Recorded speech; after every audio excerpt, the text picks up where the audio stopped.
फिर वो सड़क पे चाहे जितना भी गंदा खेल ली, लेकिन एसआरएच जैसन खेलल ओकरा आगे तक केहू नहीं खेल।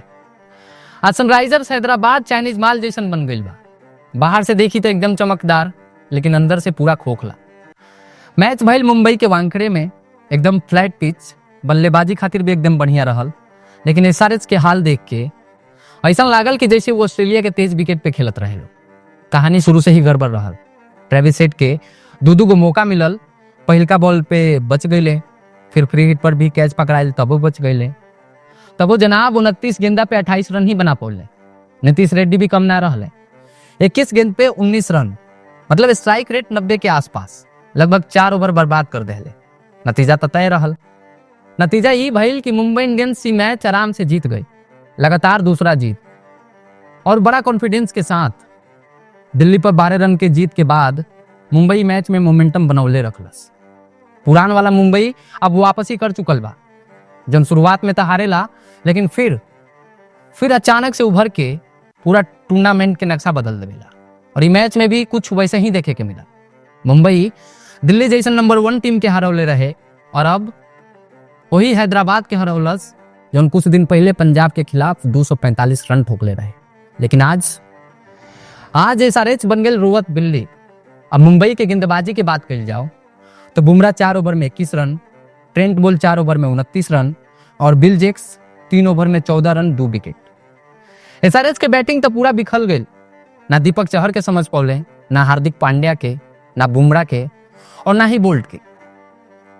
गंदा से गंदा खेल खेल के खुद ही हार के ओर बढ़ गई।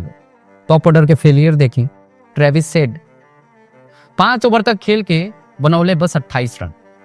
ऐसा स्ट्राइक रेट तो हमके याद नहीं खे कि कबहू खेलले होखस। नीतीश रेड्डी की बात कही जाओ, नीतीश रेड्डी ऐसा लागत रहे जैसे बल्ला चलावल भूल गई होखस। क्लासेन रने बॉल रन बनौले, जे T20 खातिर खतरा के घंटी रहल। 17 ओवर में सिर्फ 113 रन। फिनिशिंग में क्लासेन, अनिकेत और कमिंस मिल के थोड़ा बहुत इज्जत बचौले। 18 ओवर में 21 रन पड़ल, 20 ओवर में 22 रन मिल गई, स्कोर पहुंच गए 162 पे। अब देखिए मुंबई इंडियंस के जवाब कैसन रहल। हर बल्लेबाज कुछ ना कुछ योगदान दिहले। रोहित शर्मा 16 बॉल पे 26 रन, स्ट्राइक रेट 162 के।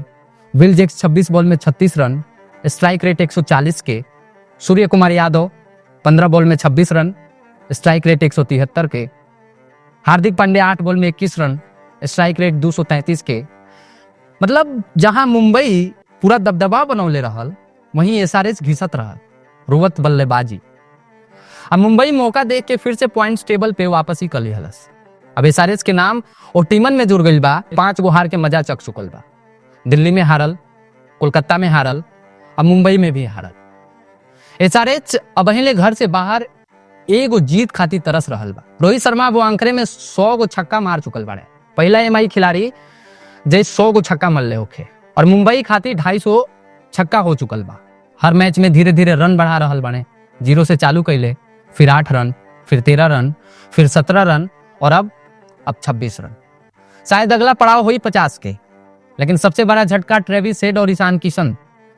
ईशान के पहले मौका मिलल तो शतक मार देले, लेकिन अब बल्ला जैसे सुत गई होखे। अब लोग कहे लागल बा किसान शानदार किशन ना, ईशान फ्लॉप किशन बाड़े। ट्रेविस हेड जे T20 में 69 बार 25+ रन बनौले, लेकिन पहला बार स्ट्राइक रेट 100 से नीचे गई।